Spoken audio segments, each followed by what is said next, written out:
old were you when you started at the mill? I was 14, 14.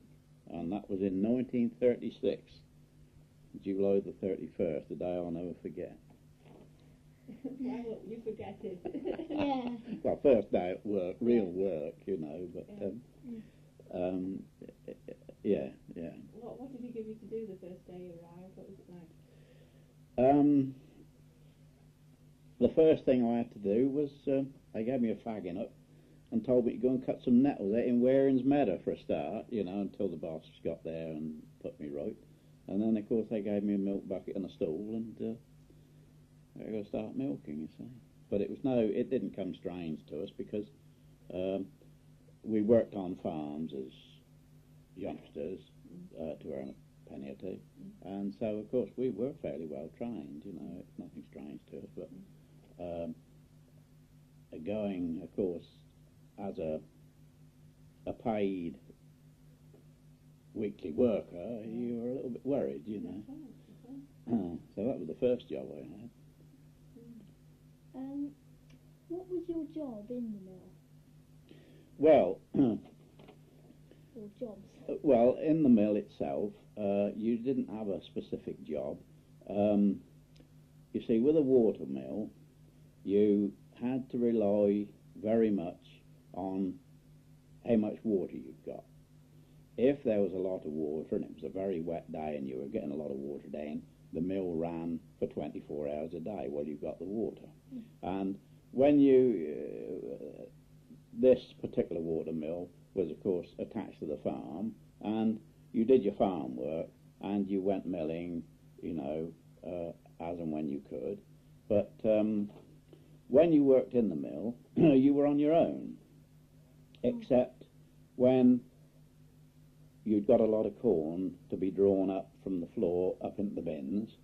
You would have somebody on the grain floor attending to filling the bags of meal and hanging the sacks on the chain, and then you'd have somebody up on the top floor drawing the sacks up and tipping the corn in the bins, you see.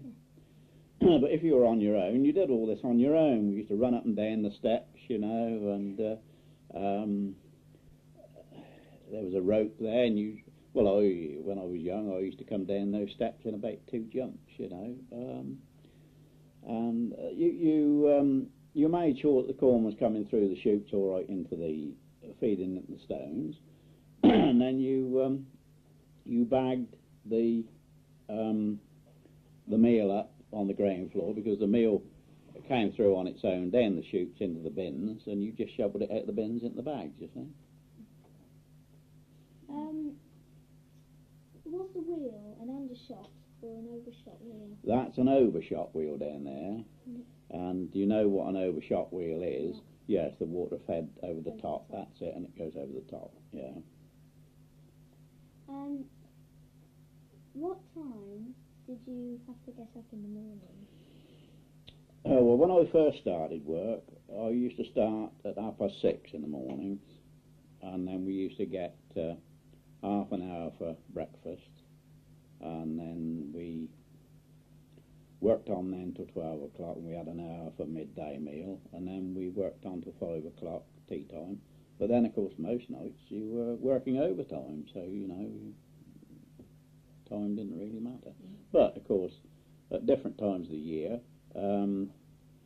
when you went out on the farm working with horses, you didn't go home to breakfast, because you had to have your breakfast before you went, and we used to start at 7 then, and then we used to feed the horses and go straight off out in the field, and then we used to, what we call shut out, at 2:30 in the field, bring the horses down and give them a feed and a brush, and we used to go and have our so-called midday meal, our dinner, at 3 o'clock, go back at 4 o'clock, and then feed the pigs, help with the milk and whatever.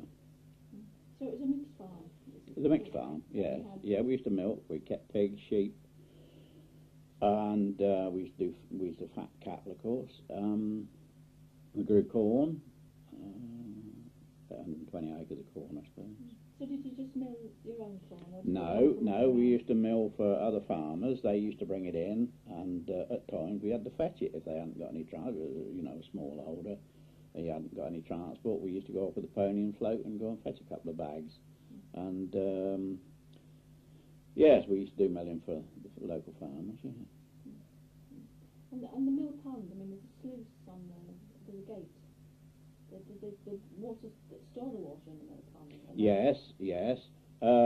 The sluice gate at the side was a safety measure.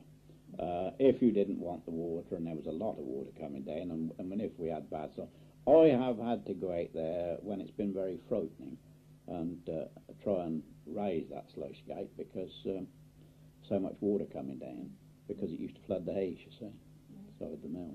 And so... Did it crank? Was it on a crank? No, it's on, well, yes, it got a handle on the top, which you wound. But the gate that fed the water into the mill to drive the water wheel, that had a crank on it, and you wound that up. Obviously, to get the wheel started, you wanted a lot of water through, so you used to crank it right up to the top and get the wheel started. Then you had to be very careful. You had to wind it down a bit quickly so that you got the mill wheel running. And you knew by sound at what speed it ought to be running, you know, so you regulated the feed of water, the head of water, accordingly. You had to learn all these things, you know. As with the mill when it was running, because you didn't feed any corn into the mill until, of course, you got it running nicely at the right speed you wanted. And then there was I had a book on all the bits and pieces of the mill, but there's a little thing there, if you can see it on the picture, that's called a dolly. Now that has 3 little pieces like that. You can only see 2 of them there. And that used to go round with the mill wheel, you see. And the corn came down in this chute into this top hopper. Yeah. And this, as the wheel went round, this went round with it. And there was a little boat-shaped thing which came down there. And there was a steel piece on the side. And as it went round, it used to knock, knock, knock, knock, knock, and it used to shake the corn in, you see, to the bit. Yeah. See, all right? Now, that was called a dolly. And that was normal. The boat piece on the bottom, which I can't remember the name of, was controlled by a piece of string and a hazel stick, which acted as a spring, which was fixed on the side. And however you wanted to, you had a piece of wood through this string. The string was doubled, you see, and whatever the speed of this, you used to, or how fast you wanted the corn to go through, you either tightened or loosened the string. Okay? Oh, yeah. Very Heath Robinson, but that's how it worked. Why would you want it to go? Why would you want it to go in at different speeds?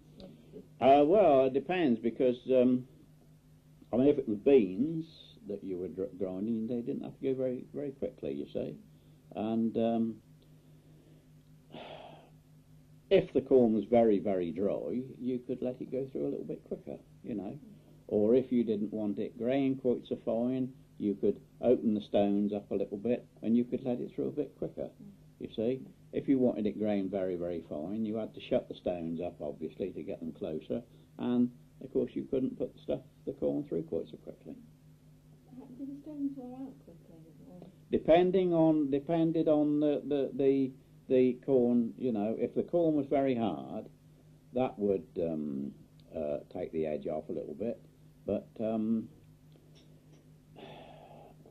the few years that it was running my time, we didn't have any dressing done. They used to cut they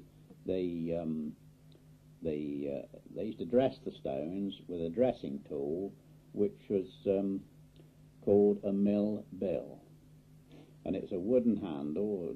I've got one out in the workshop, an old one, and it had a steel chisel in it, double-ended chisel, which had to be pointed up by the local blacksmith. And they used to chip them. The millwrights used to chip the dresses out on the stone. Was the water outside much cleaner than it is today? Oh yes, yes. That mill pond Oh yeah, you could look at that mill pond, and it used to be like diamonds. The top, it was so beautifully clear, and of course there was a lot of good fishing in there then. Oh yes, yeah, we used to get a demand for fishing. We had to keep a lot of people away. And what was the fish for? Perch, there were a few roach, pike. That was perch were the main. Do you ever have fish going over the water? Well, I don't know.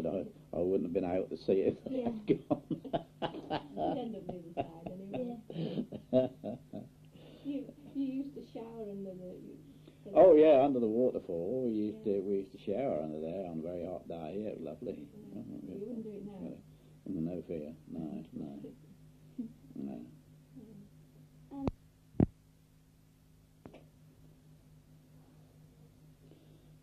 Well, when I first started in the mill, learning how to run the mill, the old governor trying to tell me the speed it should run, he tapped the speed out with his feet, similar to a tap dance, to give me the rhythm that it had to run at, you see, and I always remember that. But that was one way of teaching people. What was your first job at the mill in the morning?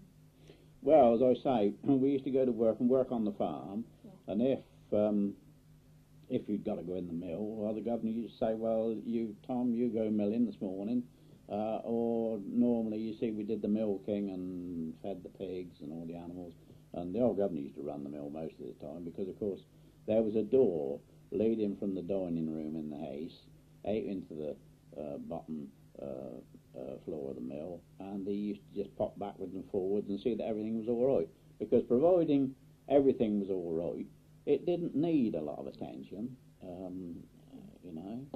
If you'd got your bins full and it would feed away, it could run quite happily on its own, providing you were close handy if anything did go wrong. So when did it close? The mill? Oh, it was 1942, wasn't it, when they cut the water off. It only closed because the canal company, or British Waterways, or whatever they call themselves, took claim on all water within a mile of the canal. And the stream that fed this water mill, it comes from a spring, I believe, up near, well, we used to call it the old gas house, up Wharf Road in Wendover. And it comes round the side of the reservoir, down, and through Church Farm. But then, so what they did, they diverted this stream into the reservoir and then pumped the reservoir into the canal. Right, so that we got no water. So it's perfectly, it could function. Well, I bet nay, but it could have went on for years. Oh yes. In fact, the farmers' union, there was such a hue and cry about it, because of course we relied on that water. We used to cool our milk with that water, and of course we relied on it for water for the animals. It didn't cut off completely, but there wasn't enough to drive the mill. And of course, on the way down the stream, there were several mills that had to stop, you see, and the farmers' union took it up, and even went to the House of Lords, I think. But I think they found some Act of Parliament that went back into the 1800s, which said that the waterways could claim all water within a mile of the canal. So, of course, there it was. And then, of course, we had the mains water laid on for the farm. What happened to the sacks of meal, flour? Well, we didn't grow in flour. Well, not in my time. It was only meal, and it was either brought to the farm, or we were grinding our own corn, of course. The corn, the sacks were taken into the bottom of the mill, the floor of the mill, and then it was drawn up to the top floor, tipped into the bins, and then it was fed from the bins through chutes and hoppers into the hopper in the top of the above the stones where it was fed into, and then it used to come out onto the grain floor through a chute into bins down there, you see, and then you shoveled it out the bins into bags. And where did you take the bags from there? Well, we used to let the farmers know when their meal was drained, and they'd come and fetch it. Or if it was for ourselves, of course, we used to bring it down the feed shed down the other side of the lane. Did anything ever break when you were working there? Oh yes. The cogs in the wheels used to break, and that used to make a deuce of a noise every time it got round to where the broken cog was. Bang, you know. And one other thing that happened there when I was using it, it was always my rotten luck to be in the mill when something happened.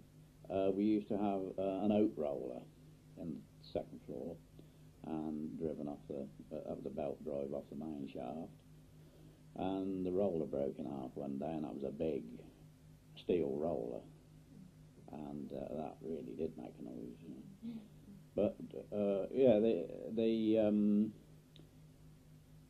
the worst offenders for braking, the cogs for braking, were in the pit wheel, because of course the pit wheel, that's the pit wheel that comes off the shaft, off the water wheel, and of course it was always very damp in there and wet, and so of course they used to break. By way of interest, that is called the water wheel, the pit wheel, the spur wheel, and the crane wheel. And where's the wallower? That one? Not sure. I've never heard one called a wallower.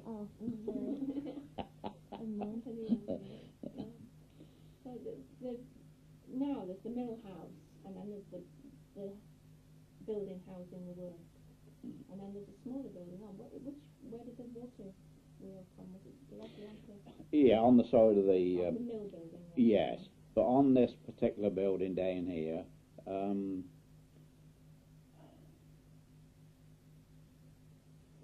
don't show it on that photograph. There was what my old governor always referred to it as the old shepherd's cottage.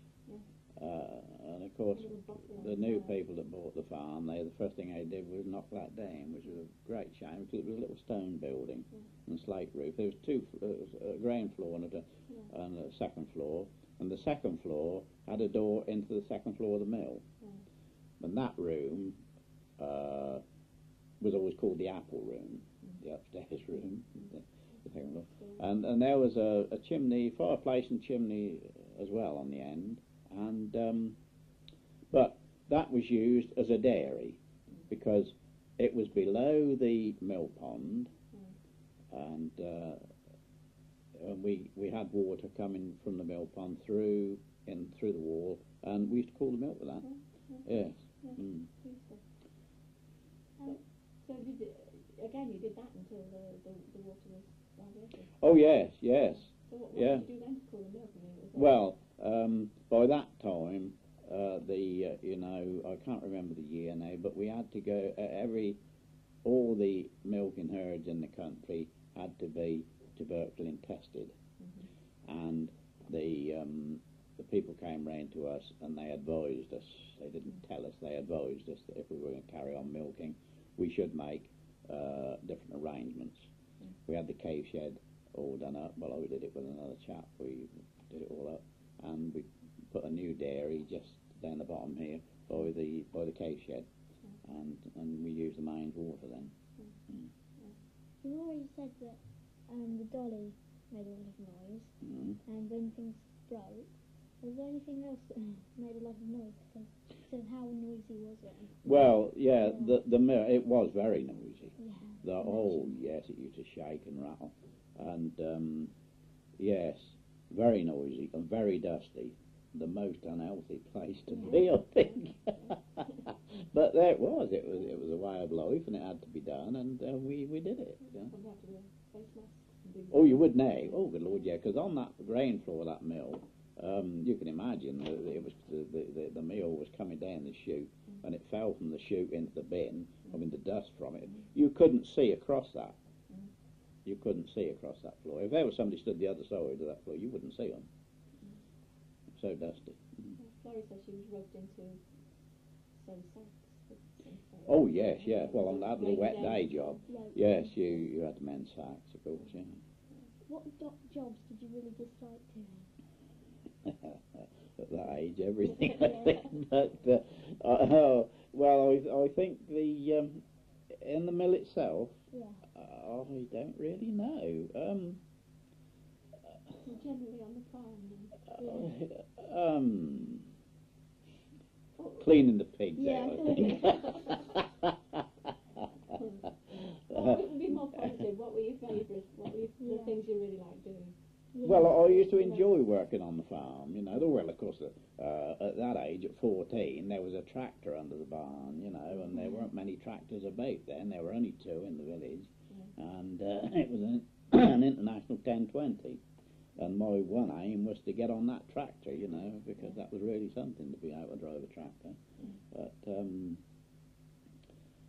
But when you say one of the worst jobs, I think one of the worst jobs in the mill was putting a new cog in, because all those cogs. Now I used to know how many there were on that water wheel, on that pit wheel, and they're all individual. There aren't 2 the same. No. Now here's a story. You said on there about a story. Now here's a story. The way things were done years ago and how long things lasted. On the crane wheel, they're wooden cogs on there. Now, after the mill packed up because we got no water, we decided that we would try and make use of the mill building, and we had a hammer mill put in on the ground floor to be driven by a tractor from outside, so with a belt outside. But we wanted to use the sack hoist. So we had Curtis and Owens, John Walker from Curtis and Owens came over to see if we could put an electric motor in. But the problem was to get one geared down low enough, because that had to be, the sacks had to go up very slowly. Right? And so he came in. But the day he came out, we were helping him measuring all that, and the governor came in the mill, and John Walker became very interested in the mill itself, you know, the gears and everything. And he was looking at the cogs, the wooden cogs on the crane wheel, and he said what good condition they were in. And the old governor said, well, he said, they're very nearly new. Now, this was 1946. And he said, if you look round there, he said, you'll see the date on there somewhere. And on the shaft, where there's an angled block, was written J. Busby. He was the man that put the cogs in, recogged it. April 1917. And they were nearly new. Yeah.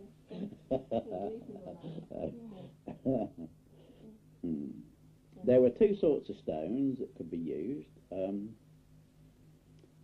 There's a peak stone, and there's a Derbyshire stone.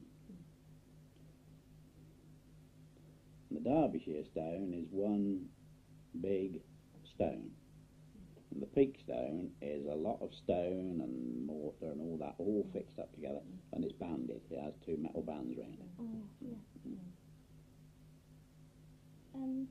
Did you have any trouble with vermin? Oh golly, yeah. Yes, rats. Oh good Lord, yeah. Oh yeah, it was a load of rats. How did you get rid of them? Well, in the finish we had a lot of cats. Yeah. And that's it. Yeah, we had about, there must have been about 10 cats, I suppose, down there. Oh yeah, got plenty of rats. Yeah. And of course, the big trouble with rats, where you got water, is that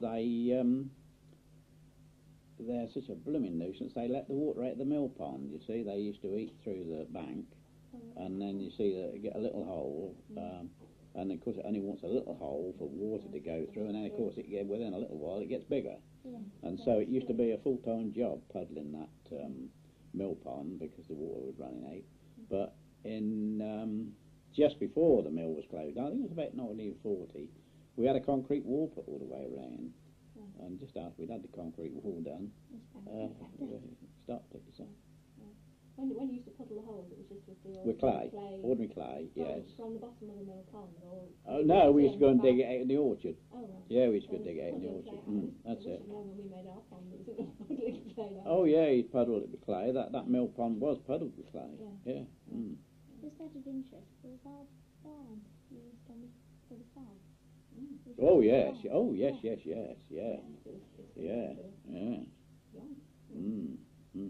Just for storage, or? Yeah, we stored corn in there. In my time, I mean, before my time, of course, the barn floor was a thrashing floor. That was used for thrashing.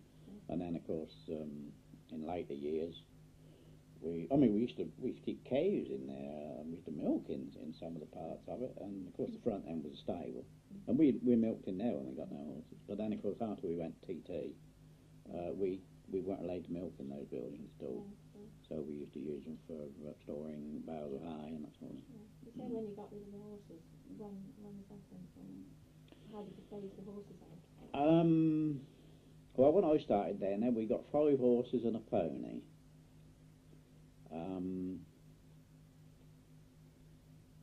Jim, Duke, Violet, Blackbird, Captain, and Jock, the pony. Right lad, Jockers. So we got a fair team of horses, you know. What was the pony used for? For all for all the transport. Yeah. Oh yeah, it's good miles with them. Oh yeah, wonderful job. Yeah. Did you ever get to ride on the carts? Oh yes, yeah. I mean, you rode on the carts. You didn't walk all the time. You know, you had to walk with a load, but you used to ride when the carts were empty. We had 4 carts, and we had a wagon.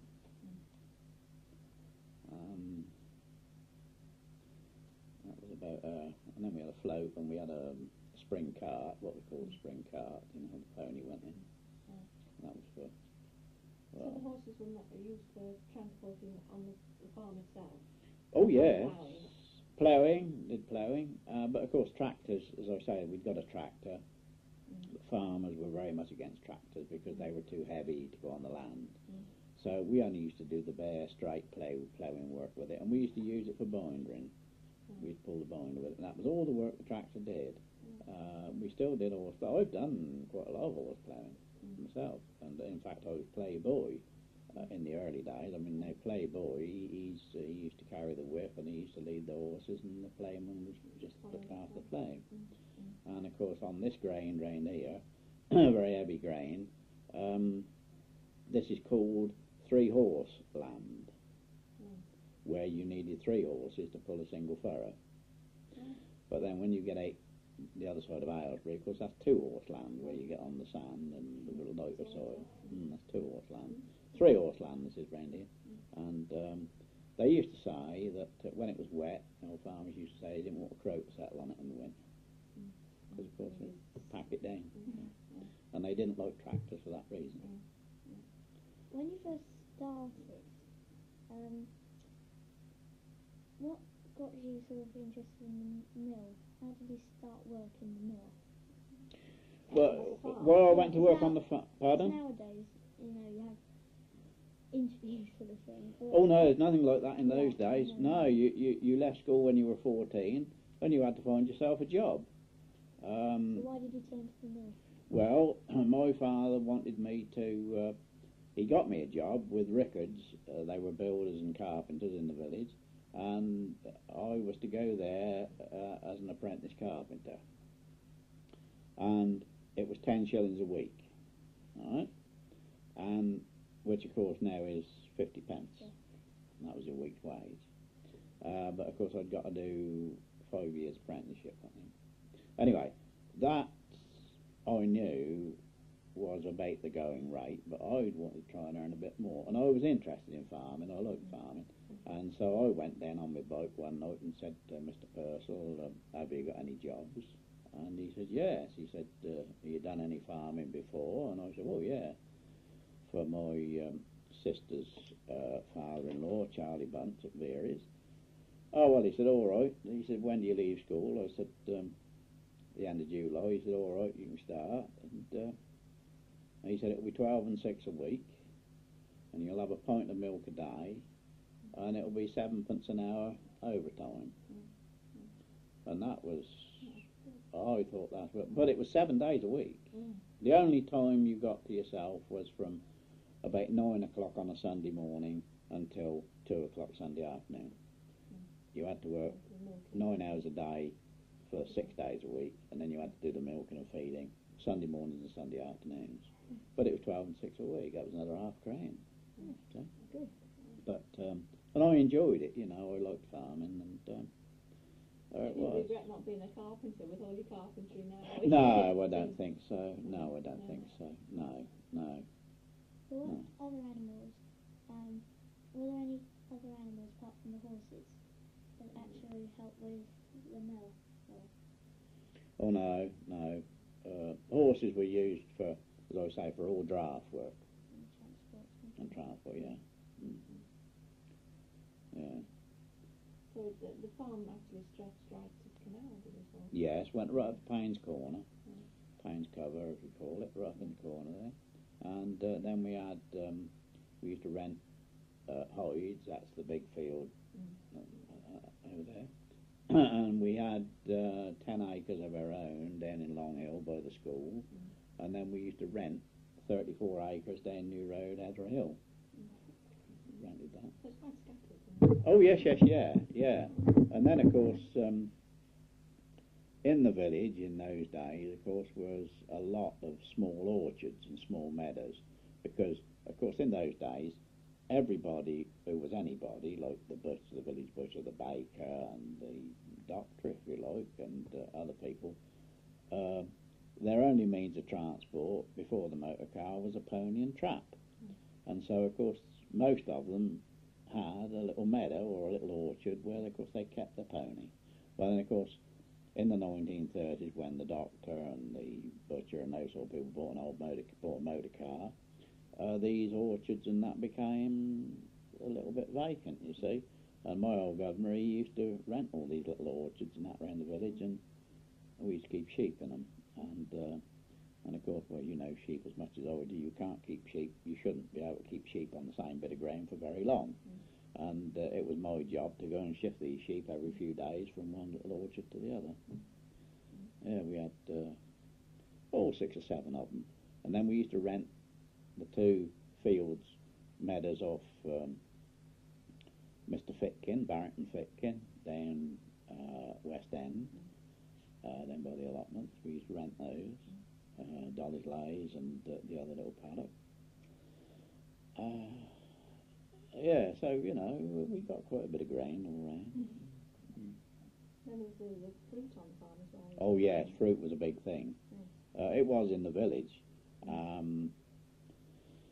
Prunes mainly, of course, but there were a rare selection of apples down there. Golly, you know, we'd got apples down there, probably only the odd tree, but you'd got apples for 11 months of the year if you looked after them properly. Well, it was interest really. People were very interested in trees, and I mean even gardeners used to. Yeah. But it's the only way to store them, wasn't it? We used to store them in straw. Oh yes, yeah. Well, we used to keep them in an egg building in straw, as long as they didn't freeze. We had a lot of bramleys one year, and we pitted them, you know, like potatoes.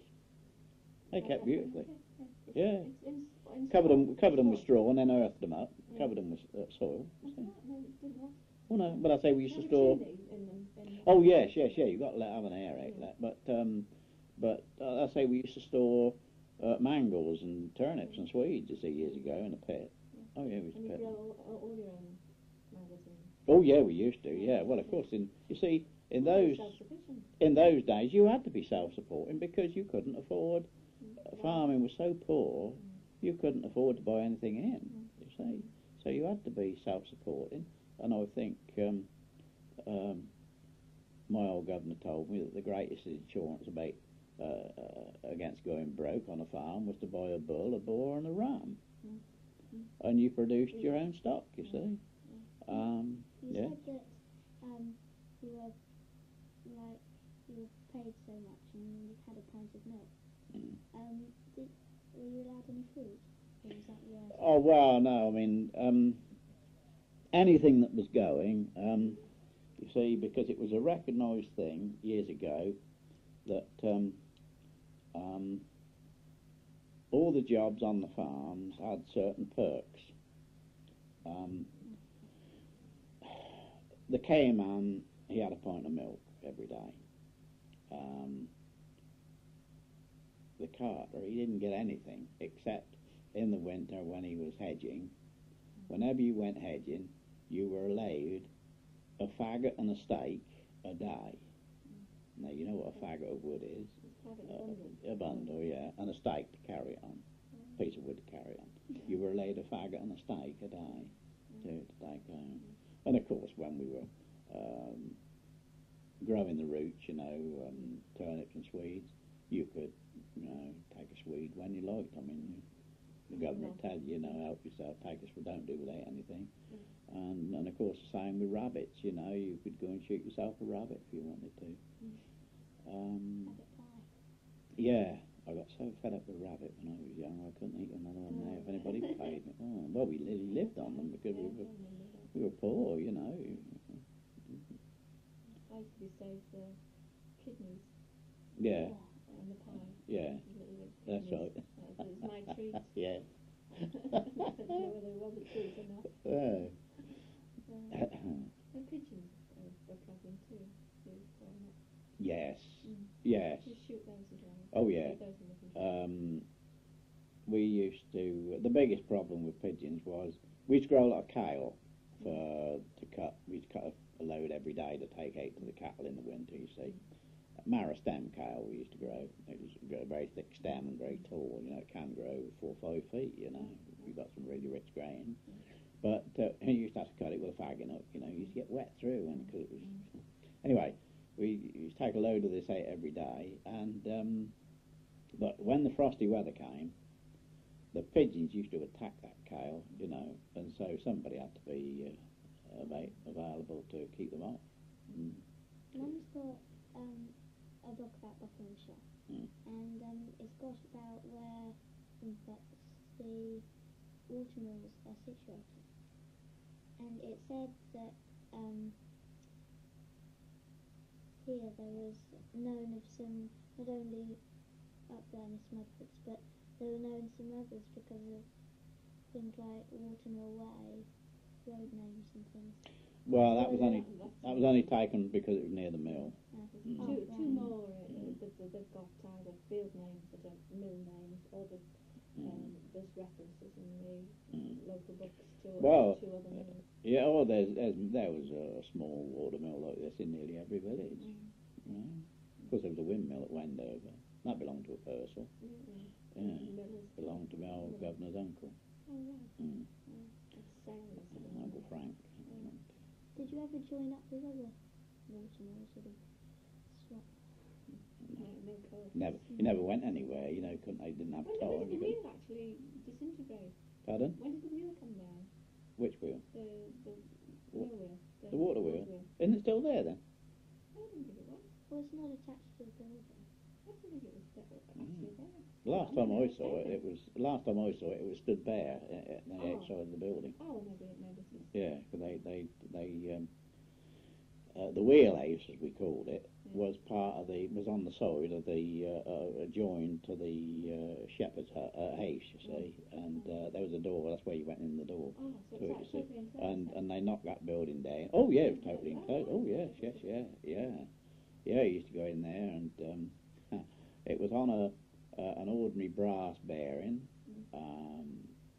No top over the bearing, of course. It was just to roll in this bottom bearing. And every so often you had to go in there and grease it. And you greased it. We used to grease it with cart grease. Cart grease, obviously, is what we used to use for greasing the carts and the wagons and the traps. You see, here you go. And you had to go in there and get a bit on a stick, you know, and grease it. No, you had to do it. Another job you had to do. You get wet through because the water was flying through there. You get wet through in there. Yeah. What did you use to waterproof the water wheel? Or wasn't it waterproof? Never had it. That's a steel one down there. Oh. Steel. Oh, steel Yeah, the What, the wheel itself is steel? the wheel is Paddles? steel and the paddles as well. They're steel. Oh, right. The one yeah. that we went to, the wheel was wood, but the bucket things were steel. Steel, yeah. Yeah. Oh, that's interesting. Yeah. Oh, there you are. There's pictures it used to be. Yeah, Yeah, that's the old shepherd's cottage. Yeah. there's a cottage on the side. It was a shame knocking that down because that was Yes, I could that was picture part of the. 1939 was it, I think. Yeah. In those days, Mill Farm was part of Mollen Manor. That's a name that's not been used in the village. I didn't know. Mollen, there's nothing Mollen in the village. No, no. There's some of the Weston Turville characters. Yeah. No. Oh, is this in the local paper? Yeah. Mr. Sharp? Yeah, he was butcher. Yeah. He was Mr. Wakefield, yeah. Mr. Wakefield was a builder and undertaker. He was the mayor of Weston. He's into everything. He was chairman of the parish council Dally- and Dally church board. Bunce. Dally Jack Bunch, yes, not it. Yeah, there's the miller. Down at Mill Farm. That's it. Is the oldest inhabitant. No, it isn't, okay. Mr. Bond. Dally Jack, he lived down West End. The Rickard. Frank Rickard, Frank and Fred, they were Fred Orme, they were Frank Purser. Frank Purcell, yeah, I beg to differ. He used to be secretary of the local cricket club. Yeah, he's got a ball himself. Still bowling. Yeah. Charlie Barley Purcell. Close. Barley Close. Sorry, so Barley Close is all new houses now. What was the Well, they were old. Yeah, they knocked took them all them down. down. Oh, yeah, they knocked them all down. Was that the what? The And, group of cottages where there was a fire. There's a group of cottages opposite the schoolhouse. Oh, that's not. They just demolished them. No, they were all knocked down. Yeah. Oh, yeah, they were all burned down. There was a row of thatch cottages along there. Yeah, yeah. So in your time or before your time? Oh, yeah, in my time. Yeah, oh, yes, yeah, yeah. And there was another cottage along there that, I can't remember his name now, that lived in. That was knocked down. There was a timber yard. There were two timber yards round there. Wakefield, both belonged to Wakefield. They've been built on there, of course. And of course the blacksmith was round there, opposite the Checkers. There's still in the house, there must have been a forge because they found the remains of the forge and loads and loads of metalwork. Okay. Tim Kempster had that. Yeah, Tim Kempster had that. Digging up pieces of this, that and the other. That's right. out of the Oh, yeah. garden and- Spent plenty of Yeah. pleasant hour around there with old Tim. He was a character. One eye he got, you know. Yeah. He was a real character. Yeah. We used to go around there as lads because he'd be working in the evening. The council, the local council, used to bring their picks at night for him to sharpen ready for the next morning, you see. And he used to draw them out for them, you see, ready for the next morning. And we used to go around there as lads, especially on a winter evening because when we were at school, it was nice and warm in there. We used to pump but we used to start playing up, you know, and Tim used to get really annoyed, you know. Anyway, Billy Rickard, who lived in the village, he hung him up on a hook with the backside of his trousers. He was a terribly strong man. Terribly strong man. Oh, he was. You know, Tim, but real character. It was opened by Christopher People that we've got a plaque in the to represent that. The old school, Yeah. The new school was opened in February and its dedication will be performed by the Bishop of Buckingham to the Reverend Christopher Cleek's next month. Tommy Woodruff. And it's all may not be lost, the bell has been transferred to the new school. That's right, yeah. That was a nice building, that old school. Yes. Spent some pleasant hours in there. So you went to the village school until... That's right. Till I was 14, yeah. So you've been in the village since you were, about 9? Oh, but no, I was about 10, I think. I I think we came. It was 1931 we came to the village. Yeah. And you've just come from Aylesbury? No, Bishopstone. We lived in Bishopstone for a while. About 18 months. Yeah. Yeah, we came to the village. But it must have been about 1931, and.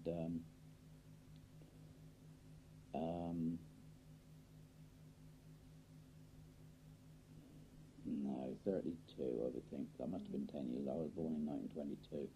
Yeah. 1933, I broke my leg at the skate hut. Did you do that?